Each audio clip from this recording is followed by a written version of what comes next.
Bien, buenas noches, hermanos. Que el Señor nos bendiga a cada uno de nosotros. Siempre damos gracias a Dios por esta oportunidad que nos da de estudiar su palabra, ¿no? Hay muchos pueblos que en definitiva quisieran poder leer la Biblia y no la tienen. Y hay muchas personas que sí la leen, pero quisieran estudiarla en grupo, o sea, entenderla. Y eso a veces es difícil, ¿no?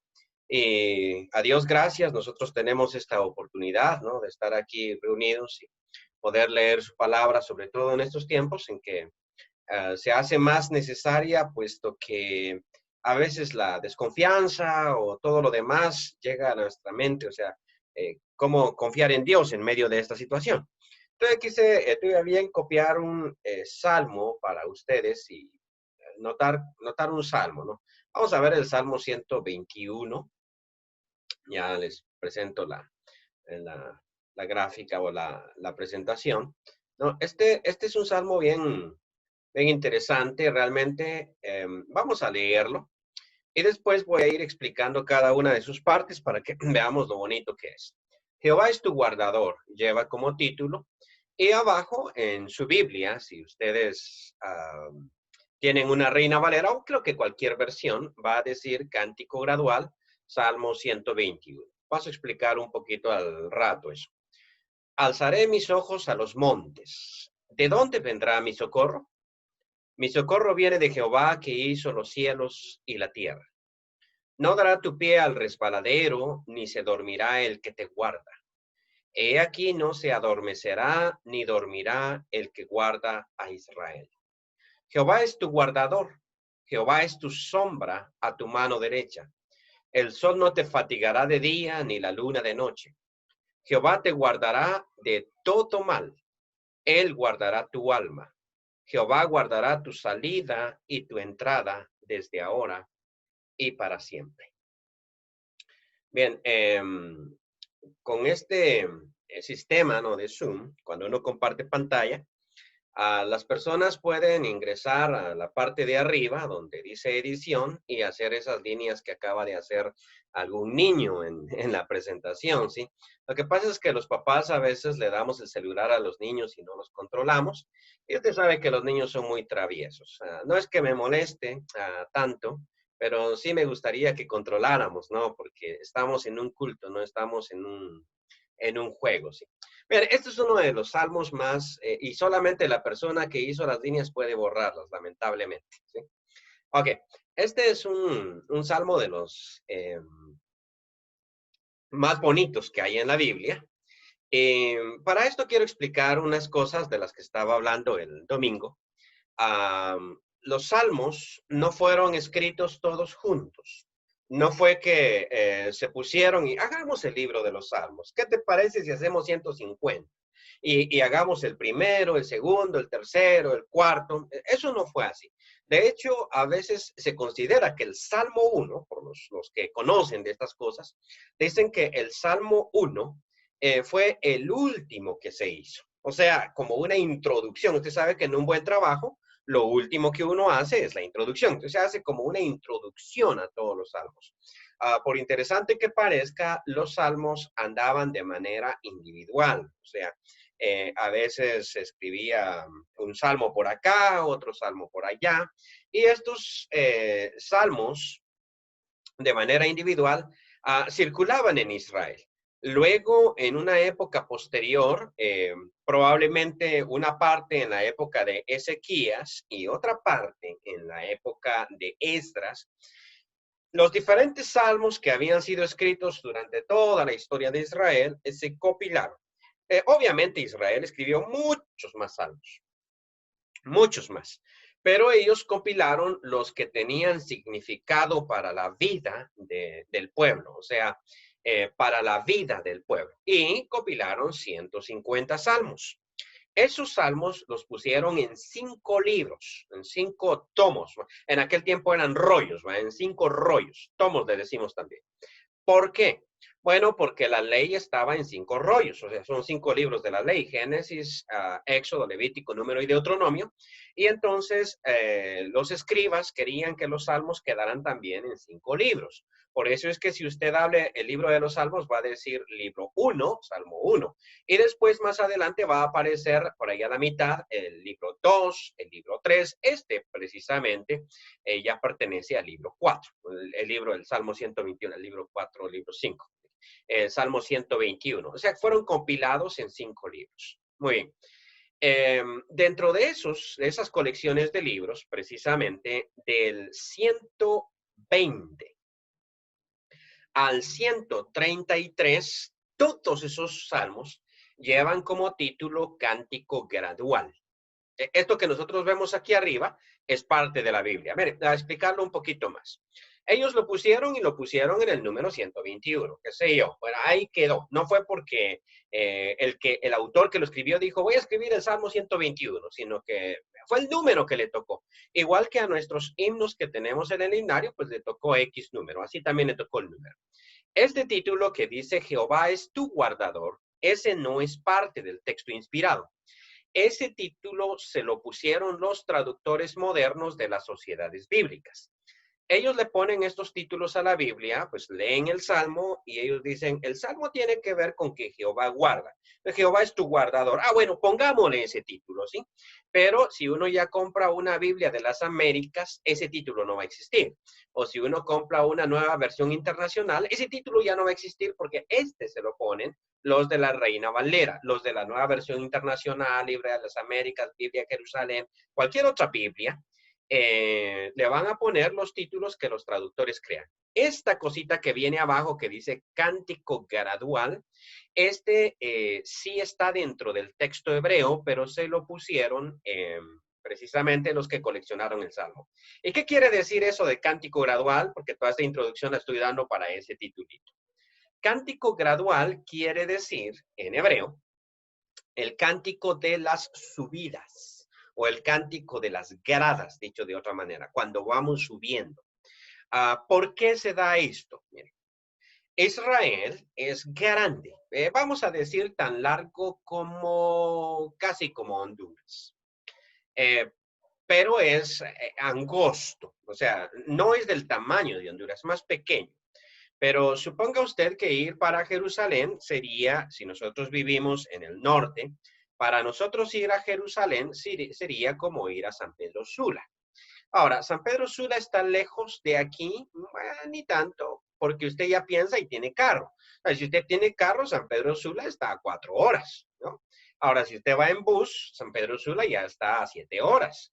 Usted me dice, no, pero un bus hace 4:30. Sí, pero lo que usted toma para llegar a la estación de buses, el bus que usted se toma para llegar a la estación de buses y luego el tiempo que tiene que esperar para que salga el bus, ya lleva más tiempo. Pero en la época en que el salmista está escribiendo, imagínense ir de aquí a San Pedro Sula. Estamos en el mes patrio, ¿cierto? 15 de septiembre se firmó el acta de independencia de Centroamérica, no solo de Honduras, de todo Centroamérica. ¿Sabía usted cuánto tiempo más tarde se enteraron en Honduras de que eran independientes? Le digo esto porque en aquel tiempo la Capitanía General estaba en Guatemala, ¿no? Y ahí en Guatemala se firmó el acta de independencia, ¿no? Yo no tiene nada que ver mi relato con que yo sea guatemalteco, ¿sí? Porque en aquel tiempo habían 6 estados, ¿no? Y de donde soy yo, de que es del occidente de Guatemala, teníamos nosotros otro estado. O sea, el estado de los Altos. O sea, nosotros éramos como Honduras, una provincia, que después fuimos anexados a Guatemala. Guatemala era parte. Si eso hubiera seguido, entonces yo no sería guatemalteco, sino sería altense, aunque mire que soy chaparro, ¿no? El estado de los Altos. Y resulta que yo soy chaparro. ¿Qué contradicción esa, no? Pero sería del estado de los Altos, ¿no? Y, ok, entonces se firmó el acta de independencia en Ciudad de Guatemala. Ahí se dijo, 15 de septiembre, somos independientes, y salieron los jinetes con los caballos a todas las provincias a decir, somos independientes. Sí, pero la cosa llegó tarde a Honduras. O sea que el 16 de septiembre, el 17 de septiembre, aquí todavía seguían pensando que estaban bajo el reino de España, cuando en realidad ya eran independientes. Eso es lo que deberían de celebrar aquí la independencia cuando llegó la noticia, ¿no? Pero ven, somos 15 de septiembre. ¿Por qué estoy diciendo esto? Porque en el tiempo antiguo, si yo quería adorar a Dios, no habían iglesias en todos lados, sino que yo tenía que subir a adorar al templo.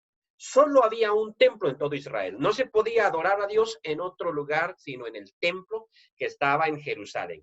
Y si yo vivía en Galilea, significaba ir como de aquí a San Pedro a pie. ¿A dónde llegaría yo a pie? Eso es una buena pregunta. Bueno, ¿qué les parece si nos vamos como iglesia cuando termine la cuarentena? Hacemos un viaje a San Pedro Sula a pie por las montañas. ¿Qué le parece si nos vamos? Que Noé Pérez nos guíe, porque como él conoce mucho de topografía, de bosques y eso, hacemos ese viaje. ¿En cuánto tiempo llegaríamos a San Pedro Sula? ¿Una semana? ¿2 semanas? Bueno, depende de quiénes, ¿no? Porque si nos llevamos personas de la tercera edad, tardamos más, ¿sí? Ahora, ¿qué tan peligroso sería? Esa es otra buena pregunta. ¿Qué tan peligroso será, por ejemplo, que yo me vaya a San Pedro Sula y me duerma en el bosque, ahí donde me cayó la noche, y me duerma en el siguiente bosque, y en el siguiente bosque le aseguro que es peligrosísimo. O sea, yo no me puedo quedar dormido ahí en una gasolinera aquí a la entrada de Tegucigalpa, donde están los Nuevos Horizontes. No puedo hacer eso. Y no puedo quedarme durmiendo en uno de esos pueblos tan famosos de San Pedro Sula por su peligrosidad, ni en Comayagua. O sea, eso es peligroso realmente.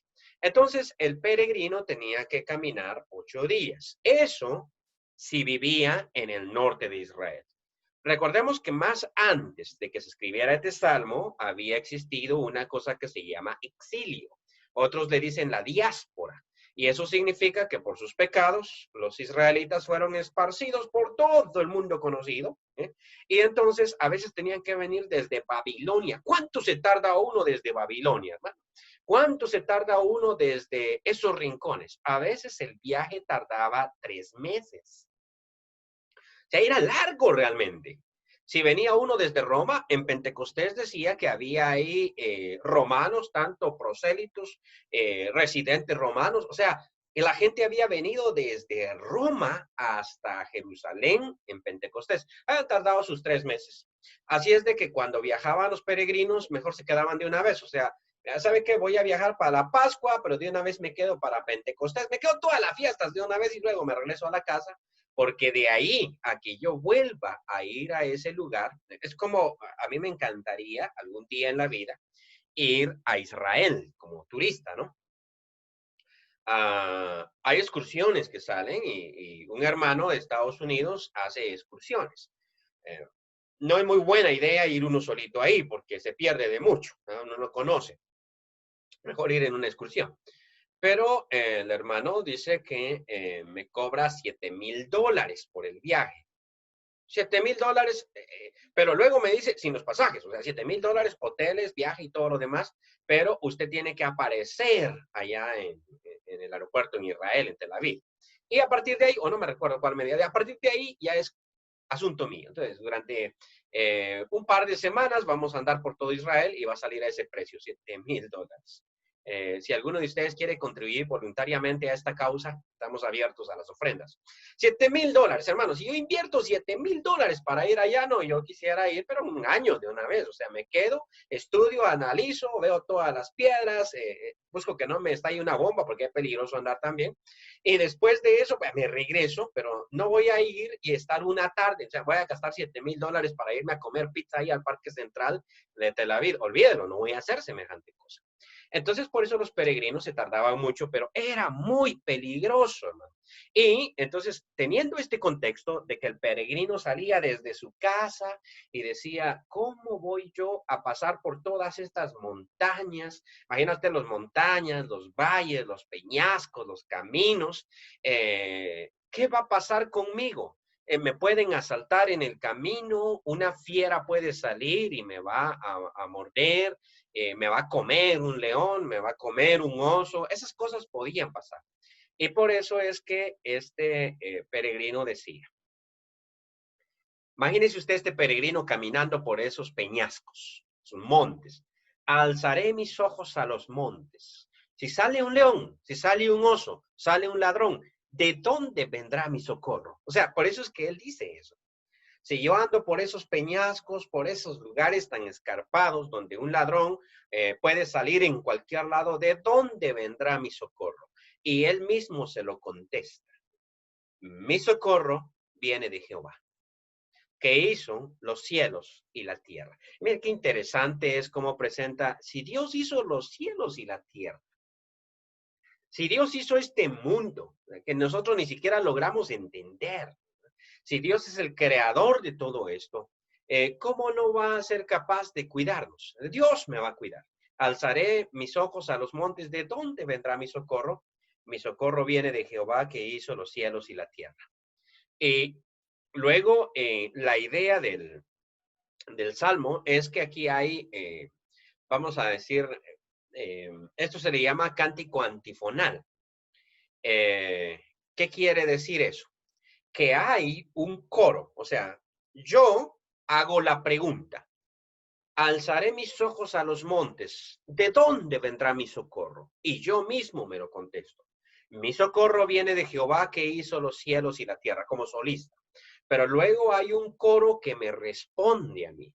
No dará tu pie al resbaladero, ni se dormirá el que te guarda.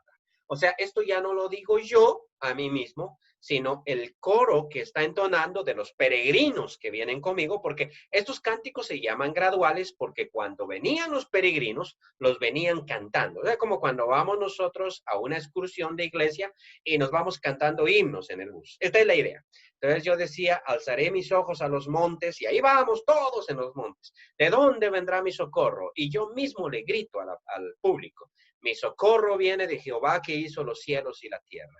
Y el grupo me responde a mí, no dará tu pie al resbaladero. O sea, no te vas a tropezar, no te vas a caer en esa pendiente que estás viendo ahí. Ni se dormirá el que te guarda. He aquí, responde el coro, ¿no? No se adormecerá ni dormirá el que guarda a Israel. Es que interesante la idea aquí, mire, porque cuando uno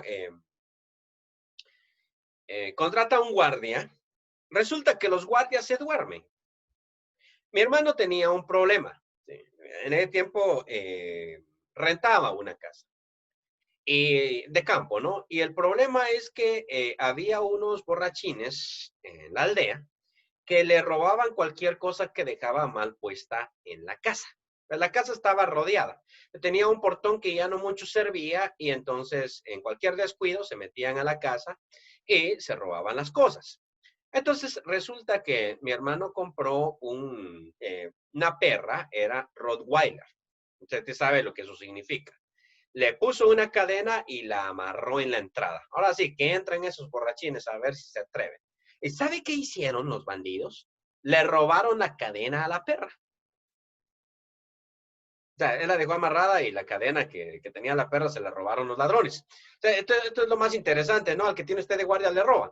Entonces, cuando uno contrata a un guardia de seguridad, estos guardias se cansan y en determinado momento se duermen. Son humanos realmente. Nadie puede guardar 24 horas. Pero aquí dice, mira, el que te guarda a ti, sabes que no duerme. ¿Sabes de que Dios no duerme? Dios no descansa, que Dios no es hombre como nosotros. Nosotros tenemos un cuerpo físico y por lo tanto llega el momento de cansancio, fastidio y bueno, nos dormimos.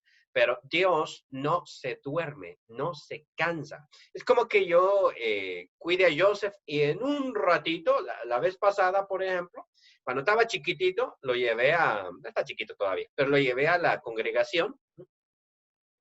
Llevaba una perra de esas perritas terrier, ¿no? Estaba chiquitita también. Nunca me imaginé que fuera a pasar. Tenía la perra, la perrita, pues estaba bebé la perra, tenía la perra amarrada con una cadenita y se la di a Joseph. ¿No? Y Joseph agarró la perra y la perra pegó el jalón y allá aterrizó Joseph en un pequeñito descuido, ni tan descuido, yo lo estaba viendo, pero no puedo detener.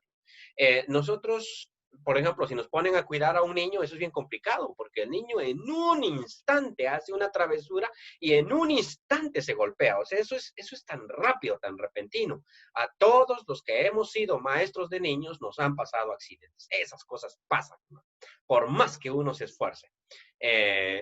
Pero Dios no se descuida. O sea, no va a haber un momento en que me va a pasar algo porque Dios se descuidó. No, no, no es así.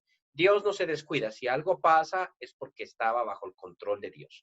No pensemos que en Dios hay accidentes. Eso no pasa. Sigue diciendo el coro. Jehová es tu guardador. Bien interesante. Dios es el que te guarda. Jehová es tu sombra a tu mano derecha. ¿Cómo así? Es como tu sombra a tu mano derecha. La idea aquí no es tanto de que Dios sea como mi sombra. No, no, no, no. La idea es de Israel caminando en el desierto. Está recordando esta escena que se pinta en el Éxodo.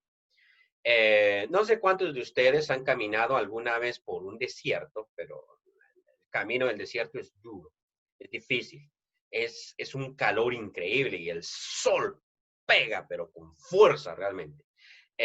Hay desiertos que llegan a más de 50 grados centígrados. Eso es alto realmente. Caminar en ese mundo es difícil, por una parte. Por otra, el desierto es sumamente frío de noche.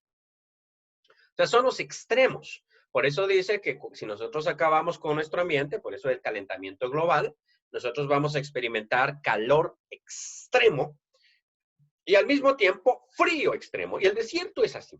O sea, no es un clima como acá, que es más o menos estable. Nosotros sabemos que de día es caliente acá y de noche es un poquito fresco, pero el desierto llega a punto de congelación de noche. Uno no puede vivir en el desierto, porque de noche congela y de día es un calor tremendo. Yo he andado en desiertos en Estados Unidos y realmente es un clima terrible. O sea, de día uno está como que en San Pedro Sula o peor. Imagínese usted caminando ahí por esos peñascos sin agua con ese calor y luego de noche bueno, no he sentido clima tan frío en Honduras. En Guatemala sí, punto de congelación. Es tremendo ese clima. Y por eso cuando Dios hizo salir a su pueblo de Egipto y lo guió por el desierto de Sinaí, ¿se acuerda usted qué hacía Dios de día?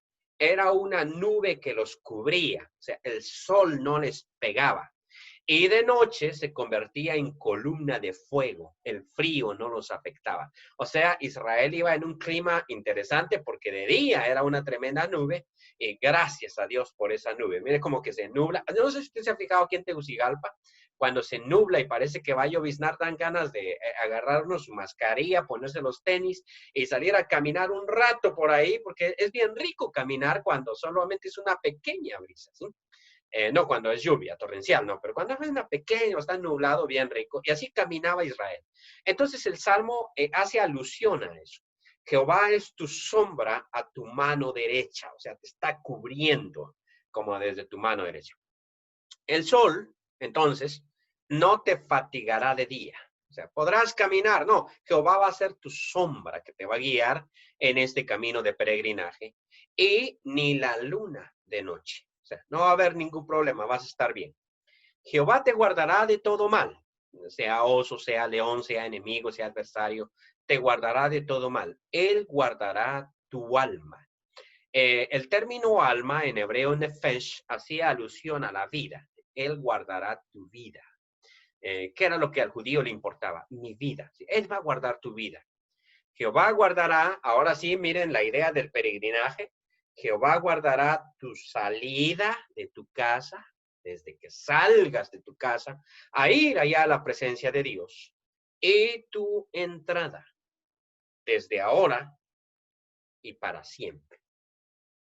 Bueno, aquí, permítame, vamos a ver cómo estamos de tiempo. Bien, aquí quiero hacer una comparación. ¿Por qué? El Salmo suena que muy bonito, ¿no? Y muy lindo, y así es la palabra de Dios.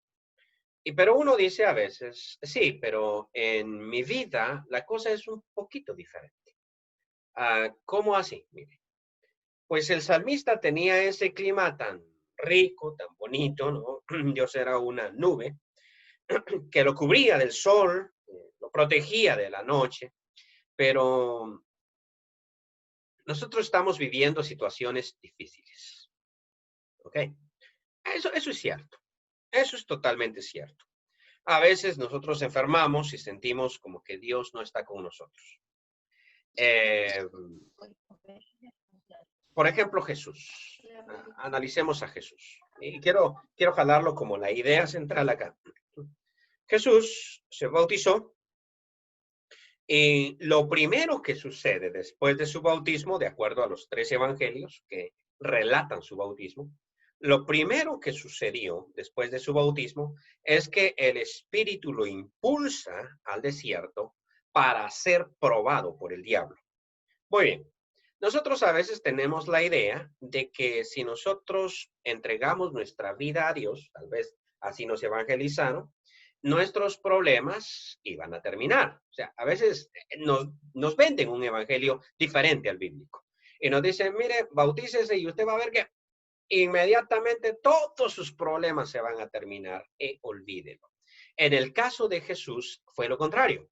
Su vida estaba tranquila antes de bautizarse, al bautizarse, y es el Espíritu el que lo impulsa al desierto, y lo primero que va a tener es la confrontación. Ahora nos vamos a enfrentar al diablo. Y esto tenemos que tenerlo claro nosotros.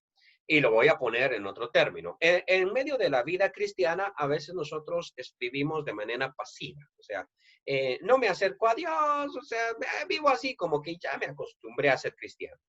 Y el diablo está muy contento con ese estilo de vida. O sea, a él le gusta que nosotros no hagamos nada y por eso no nos molesta. ¿Sabía usted que un dicho muy antiguo de las guerras que yo utilizo en ajedrez, cuando estoy jugando en vivo, ¿no? Es no interrumpas al enemigo cuando está cometiendo un error. O sea, cuando usted está jugando ajedrez y usted comete el error, háblele al enemigo, platíquele, para no hacerlo pensar. Pero cuando él está cometiendo el error, no lo interrumpa. Entonces, la idea de la guerra es no interrumpas al enemigo cuando está cometiendo un error. Y el diablo lo hace. Por eso es que a veces no nos afecta ni nos ataca, porque si usted está tranquilo, él está tranquilo. A él le interesa que usted no haga nada. Que usted, mejor si usted ni se conecta, mejor si usted ni ora, mejor si usted ni estudia la palabra, no lo va a interrumpir para nada. Pero cuando usted empieza a hacer lo que usted debe, o usted empieza a acercarse a Dios, el diablo se va a acercar y va a empezar a tentar. ¿Qué tiene usted que hacer? Tiene que resistirlo. Dice, resistir al diablo y él huirá de vosotros. O sea, ese es, acercaos a Dios y Dios se acercará a ustedes. Ahora, entonces cuando Jesús se bautiza y cumple con toda justicia, lo que hace el Espíritu es lo impulsa al desierto, allá, y el diablo lo va a probar. O sea, el diablo se va a acercar. Ahora, ¿cuánto tiempo llevaba Jesús sin comer? Esa es la pregunta. No piense usted que Jesús estaba ayunando, la cosa no es así. Jesús estaba en el desierto y Jesús no tenía comida. Porque en el desierto no hay comida. Eso es lógico. Estábamos en el desierto no hay comida. Dice el texto que él llevaba 40 días y 40 noches sin comer. Una muy interesante pregunta es, ¿cuánto aguanta un humano sin comer? Esto es bien ambiguo. Voy a explicar. Es bien ambiguo. ¿Por qué? Porque generalmente se nos dice a nosotros que el ser humano no aguanta más de 3 días sin ingerir líquido. Eso es lógico. Si pasan 3 días, nos deshidratamos y nos morimos.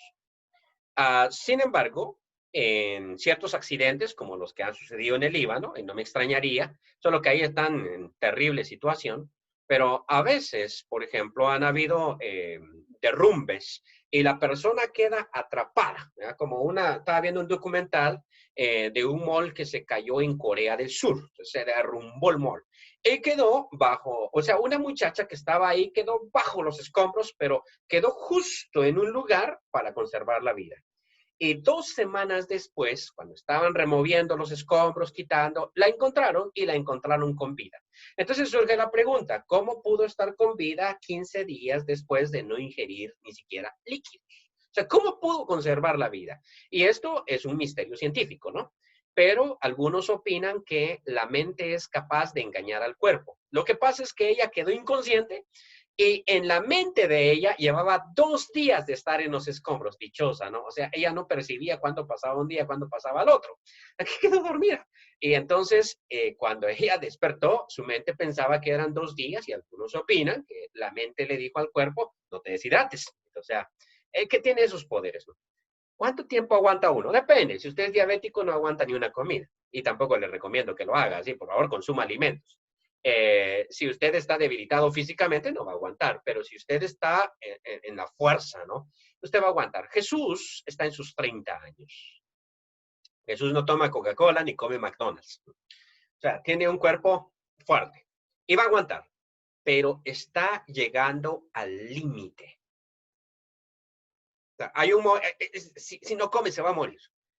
Jesús pudo pensar, por ejemplo, si yo soy hijo de Dios, ¿por qué tengo que aguantar hambre? Y nosotros lo pensamos. Si yo soy un hijo de Dios, ¿por qué tengo que tener necesidad?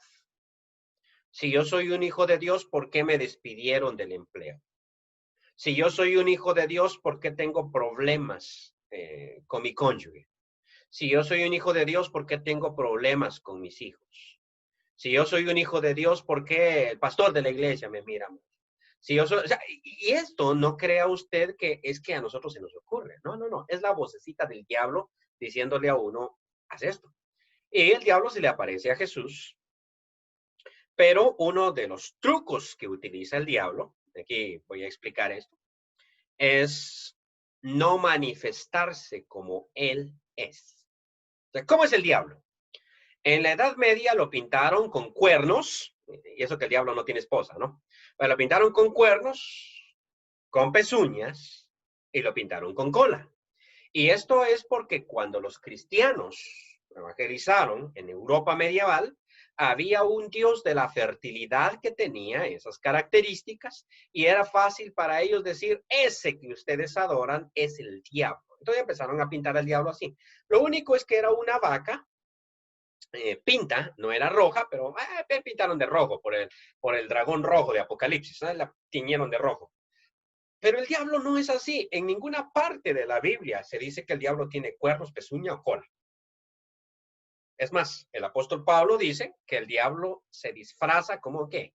Como ángel de luz. ¿Cuál es el truco el truco del diablo es jamás manifestarse como él es? Es lo mismo que un ladrón. Si usted a 2 cuadras de distancia mira a un hombre tatuado con un cuchillo o con una pistola, usted se va por otro lado, ¿no? El chiste del ladrón es aparecer sin ser notado. Que cuando usted diga, era ladrón, sí, el que te robó era ladrón, o sea, ya se fue con el dinero, sí. Ese es el chiste del ladrón. Si usted tiene un ladrón en casa y usted tiene dinero guardado, el ladrón nunca le va a robar todo, le va a robar un poquito, porque él no quiere ser notado. O sea, quiere estar sacando sin ser notado. Si es de fuera, ese le va a llevar todo, no me preocupe. Cuando usted pierde un poquito de dinero, es alguien de dentro, ¿no? Usted lo sabe. Entonces, esa es la técnica. Y el diablo no quiere ser notado. De hecho, más adelante le dice Pedro a Jesús, Señor, no seas severo contigo mismo. Y Jesús le dice, apártate de mí, Satanás. Mire, a través de Pedro le estaba hablando. O sea que Dios le puede hablar a usted incluso a través de su pastor. Es una buena pregunta. ¿Esas situaciones son posibles? Para que lo vea. O sea, esto sucede. Pedro tenía una buena intención y le quería aconsejar a Jesús, mire, no seas drástico contigo, no te pase eso, que tú no mueras en una cruz. ¿Cómo va a ser posible? Pero Jesús ya conoce la voz de Dios y conoce la voz del diablo. Sabe cuando le está hablando uno y cuando le habla al otro. Y le dice, apártate de mí, Satanás. Así que la Biblia nos cuenta que el diablo se le presentó a Jesús en el desierto, pero usted no sabe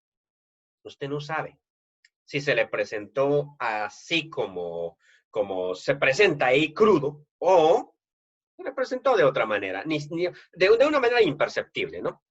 Pero las palabras de él eran, si eres hijo de Dios, haz que esas piedras se conviertan en pan. Porque un hijo de Dios no tiene por qué aguantar hambre. ¿Qué dijo Jesús? No solo de pan vivirá el hombre, sino de toda palabra que sale de la boca de Dios. Yo voy a confiar en Dios. Cuando Dios quiera que yo tenga pan, Dios me lo va a dar. Y al final de la historia tenemos nosotros que Jesús estaba comiendo pan. Los ángeles le servían. ¿Me entiende cómo va la cuestión aquí? Ahora, nuestra vida, me paso a aplicar. Nuestra vida, hermanos, es un peregrinaje. Nosotros en este mundo estamos como Jesús en el desierto. Estamos de paso. Y en este mundo, Satanás nos va a tentar. Pero no se va a mostrar con cachos ni cola. No, no se va a mostrar así. No se va a mostrar así. Se va a mostrar como ángel de luz, como un buen consejo. No seas fanático. Eso es mucho. Afloja un poquito. Dios no se va a enojar si tú te corrompes un poco. Un dinerito mal habido. Una canita al aire, eso le pasa a cualquiera. Cosita ahí. No le pongas atención. Si Dios es muy misericordioso, mira, tiene mucha compasión, etcétera, etcétera, etcétera. Se va a presentar así. O se va a presentar como, mira, no vayas a esa iglesia. Ahí solo de pecado hablan. No hablan cosas buenas. Mejor una donde a uno sí le suban el ánimo. Que uno se enriquezca. Eh, etcétera, etcétera. Y nosotros, cada uno de nosotros tiene su propio peregrinaje. Cada uno de nosotros tiene su propio viaje en esto. Los pastores no darán cuenta por nosotros. No crea eso. Darán cuenta si no nos cuidaron. Pero a veces ellos nos cuidan, solo que nosotros nos descuidamos. O nosotros les decimos, no queremos que usted tenga nada que ver con nosotros. Aquí cada quien es responsable y ahí es donde nos sirve este salmo del que estábamos hablando. Confianza en Dios desde el principio hasta el fin. Que el diablo no lo haga dudar. No, Dios me va a cuidar. Dios me va a proteger. Dios va a estar conmigo. Desde ahora. Él cuidará tu entrada y tu salida desde ahora y para siempre. Que el Señor nos bendiga en esta noche, hermanos.